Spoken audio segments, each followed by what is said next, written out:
Спуск с вертолета – важная часть подготовки к предстоящему паводку. В небе над кильдянцами тренируются спасатели со всей Якутии. Точность приземления особенно важна, ведь от этого зависит жизнь человека. Таким способом в половодье спасают застрявших на островах и льдинах. Последние годы мы перестали детей снимать со льдин. С островов там охотники бывают, попадают. Хотя стараются следить за погодой, но всех нюансов-то не предусмотришь.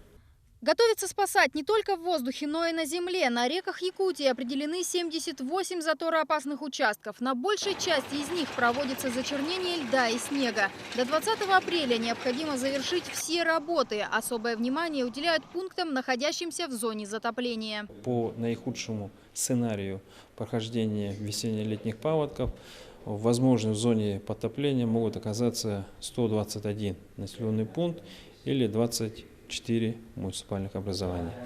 Наиболее опасными считаются Ленский и Намский районы, а также пригороды Якутска. По данным гидромета, на большинстве рек республики толщина льда ниже средних многолетних значений. В связи с ранним потеплением сразу на 6 ледовых переправах снизили грузоподъемность. В связи с повышением температур воздуха тоннаж снизили на переправах Якутск-Нижний Бестях до 20 тонн, на реке Вилюй в Сунтарском районе до 20 тонн, на реке Марха в Нюрбинском районе до 25 тонн.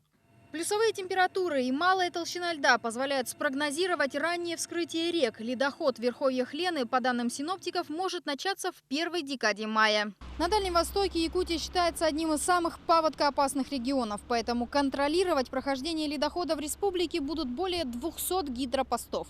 Официальный прогноз паводка 2016 выйдет 15 апреля. Анна Лебединская, Роберт Набиев, Вести, Якутск.